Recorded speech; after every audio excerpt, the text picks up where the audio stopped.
நீங்க கால்ல வெளில வந்ததுக்கு அப்புறம் சாண்ட்ரா அழுதாங்க. அதுக்கப்புறம் ஆமா. மைக்க போட்டுலாம் கீழ விழுந்தாங்கல்ல. அதுல நெறைய ட்ரோல்ஸ் போச்சு. ரொம்ப ஃபேக்கா இருக்காங்க. அந்த ட்ரோல்ஸ்லாம் பார்த்தீங்களா? நான் எல்லாம் பார்த்தேன், எல்லாம் படிச்சேன். எனக்கு யார் ட்ரோல் பண்ணாங்க எல்லாருக்கும் மெசேஜ் பண்ணியிருக்கேன்.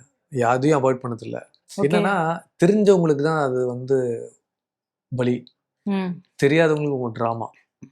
இப்ப இதுவே வந்து ஒருவேள சாண்ட்ரா இல்ல இடத்துல நிஜமாலே வந்து அவங்களுக்கு புடிச்ச ஹீரோயினோ, இல்ல வேற யாராவது மேபி அவங்க தங்கச்சி இருந்திருந்தா அவங்க அந்த வார்த்தை பேச மாட்டாங்க. ஒருவேள அவங்க அம்மா இருந்தா கூட பேசியிருக்க மாட்டாங்க. அவங்க அண்ணனா இருந்தாலும், அவங்க அப்பா இருந்தாலும், பையனா இருந்தாலும் பேசியிருக்க மாட்டாங்க. அது சாண்ட்ரா ஆயி போயிட்டாங்க. அதனால அந்த வார்த்தை. அவங்க நிஜமாலே அழுதா, அவங்க அப்படிதான் ஃபெயிண்ட் அவுட் ஆயிருவாங்க. ம். நான் உள்ள போனேன்ல, என்ன பார்த்தோனே மயங்கி விழுந்துட்டாங்களே. அப்போ ம். டாக்டர் கிட்ட போய் 45 மினிட்ஸ் அந்த இன்ஜெக்ஷன் போட்டுட்டு எல்லாம் வந்தாங்க. ட்ரிப்ஸ் ஏத்திட்டு வந்தாங்க. அப்போ விஜய் சேதுபதி சார் கேட்டாரு, "என்ன பிரஜன் எல்லாம் ஓகேவா? சாண்ட்ரா ஓகேவா? நீங்க உள்ள போறீங்களா?" "வேணாம் சார். ஓகே தான்." ம். ஸோ அப்படிதான். ஏன்னா, யாருமே இல்லாம தனியா வாழ்க்கைய ஆரம்பிச்சு கஷ்டப்பட்டு விரும்பின ஒருத்தன கல்யாணம் பண்ணி, குடும்பம் நடத்தி, அவனுக்காக போராடி, அவனுக்கே வாழ்ந்து, அவன் ஜெயிக்கிறதுக்காக அவன் பின்னாடி, முன்னாடி ம். சுத்தி நிக்கிற பொண்ணுங்க அப்படிதான் இருப்பாங்க. வாவ்! அது சூப்பரா சொன்னீங்க. யாருக்குமே தெரியாது.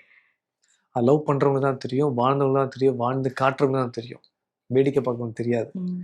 அவங்கள ப்ரூவ் பண்ணணும்னு எனக்கு அவசியமும் கிடையாது. அவங்க கேம் பார்க்க தான் போறாங்க. இது எங்கேயோ ஒரு இடத்துல போய் முடியும்.